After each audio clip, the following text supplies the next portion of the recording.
Bismillahirrahmanirrahim. Assalamualaikum warahmatullahi wabarakatuh. Wilujeng sumping dulur-dulur di channel Kang Asep Sunardi. Nah baik Bapak Ibu Guru, saudara dimanapun berada, semoga kita dalam keadaan sehat walafiat. Amin ya Allah ya Rabbal Alamin.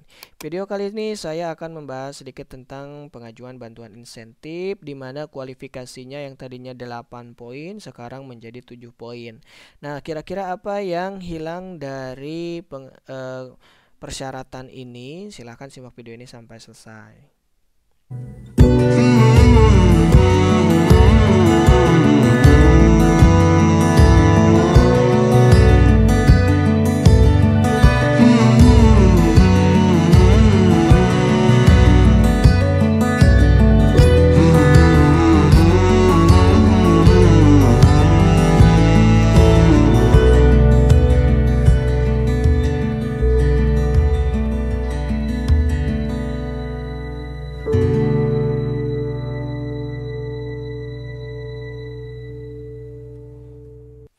Nah, baik Bapak Ibu, pada halaman pengajuan bantuan ya di halaman sikap.kemenak.go.id yang tadinya ada 8 poin, di sini sekarang berubah menjadi 7 poin.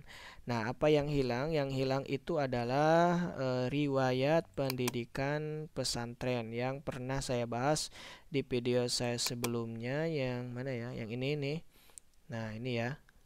Yang sudah saya bahas bahwa di video sebelumnya itu ada riwayat pendidikan pesantren yang harus kita input, dan sekarang kabar gembiranya adalah untuk persyaratan itu dihilangkan. Ini untuk wilayah Jawa Barat, khususnya Kabupaten Sumedang ya. Kalau kabupaten yang lain saya belum tahu ya.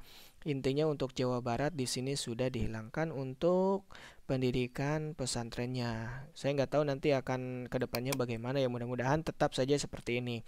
Nah ini adalah kabar gembira buat Bapak Ibu yang mungkin tidak atau belum pernah mengalami atau belum pernah punya riwayat pesantren ya. Jadi Bapak Ibu sekarang sudah bisa mengajukan bantuan melalui halaman sikap ini. Tapi dengan ketentuan yang 7 poin ini harus sesuai ya. Apa saja? Mungkin saya akan bahas sedikit ya buat Bapak Ibu yang mungkin baru menemukan channel ini.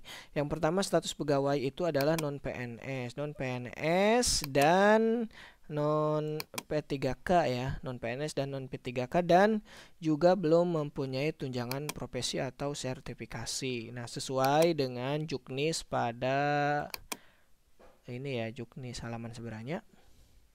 Nah, ini ya. Sebentar.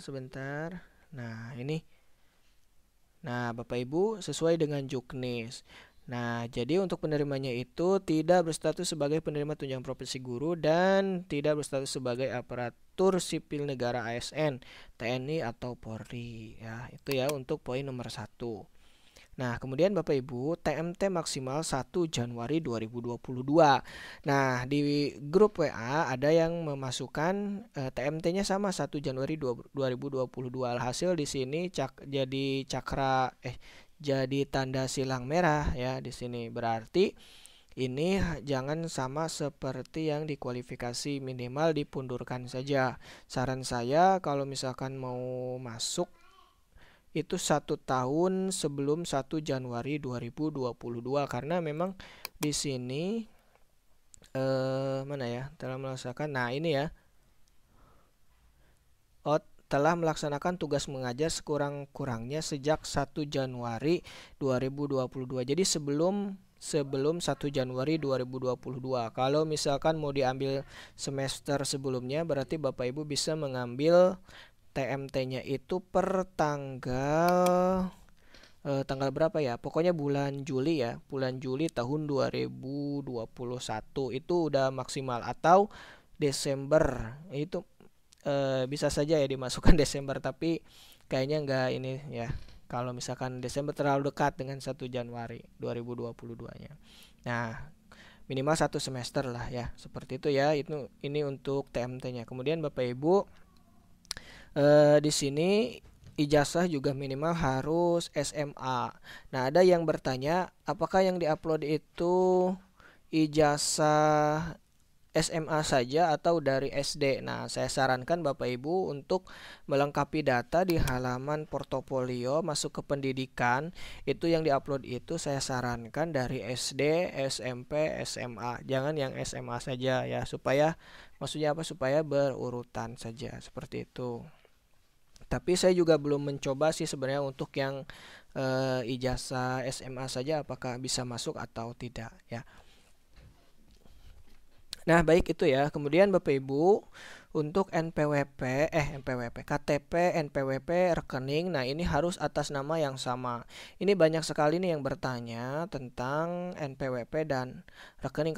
Kalau KTP ya pasti punya kita ya. Kalau punya yang maksudnya yang mau diajukan gitu kan. Kalau punya kita ya berarti KTP kita. Nah, NPWP dan rekening kadang-kadang di sini ada yang punya, ada yang tidak.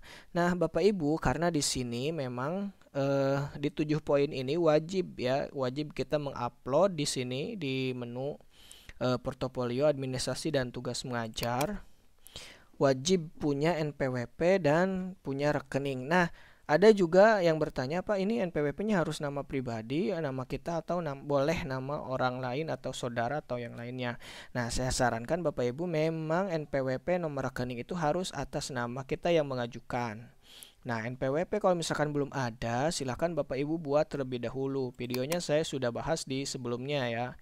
Nah, yang ini mudah dan cepat membuat NPWP online cuma 10 menit ya. Saya sarankan buatnya menggunakan laptop atau HP Android yang pakai browser ya, pakai browser Chrome atau yang lainnya. Nah, kalau belum punya NPWP silahkan Bapak Ibu lihat saja di sini ya untuk membuat NPWP-nya. Nah, kemudian Bapak Ibu untuk nomor rekening ini diusahakan untuk rekeningnya itu rekening punya kita pribadi yang mengajukan. Boleh tidak kalau misalkan rekening punya saudara, punya suami atau istri, atau punya ayah ibu atau yang lainnya. Nah, ini nomor rekening itu memang harus punya kita pribadi ya, jangan pakai nomor rekening orang lain. Baik itu saudara maupun yang lainnya, apalagi tetangga, jangan ya. Ini usahakan saja menggunakan rekening kita pribadi.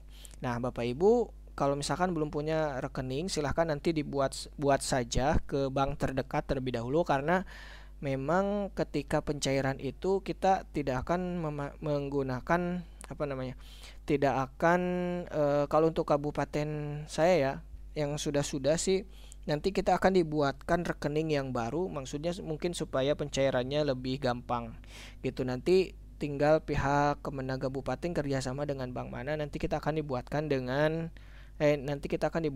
rekening yang baru. Tapi tetap kita di sini awal untuk membuka rekening yang baru itu menggunakan nama kita pribadi. Nah, biasanya untuk pembukaan rekening itu biayanya untuk saldo awal itu 50.000 ya untuk Bank BRI.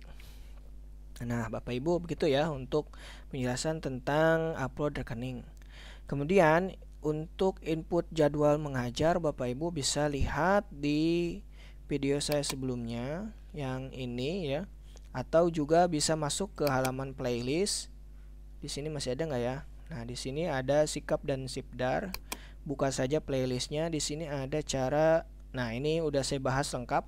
Cara mengisi jadwal dan tugas ustadz di sikap Kemenag ya, mengatur jadwal agar 24 jam. Nah, Bapak Ibu, keterangannya di sini untuk jadwal mengajar itu usahakan bebannya itu 24 jam per minggu. Kenapa? Karena memang status mengajar itu memang harus 24 jam per minggu. Tapi saya juga belum mencoba di bawah 24 jam apakah itu bisa lolos verifikasi atau tidak, karena memang untuk tahun sebelumnya saya mengatur itu 24 jam per minggunya ya.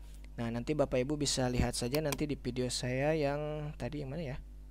Yang jadwal. Nah, ini ya, yang jadwal atau video yang sebelumnya yang ini. Ya, oke. Itu ya. Kemudian Bapak Ibu kalau ini tinggal di download saja ya, ini untuk surat permohonan bantuan insentif, filenya sudah saya share di grup WA ya. Nah, kalau ini tinggal diisi saja sesuai kebutuhan dan kalau sudah nanti diajukan. Nah, mungkin itu saja ya untuk pembahasan info terbaru bagi Bapak Ibu yang kemarin mungkin hampir menyerah karena memang tidak masuk kualifikasi untuk pendidikan pesantrennya, dan sekarang kabar gembiranya itu dihilangkan untuk persyaratan pendidikan pesantren. Jadi Bapak Ibu sekarang sudah bisa mengajukan dengan ketentuan kualifikasi yang 7 ini harus sesuai.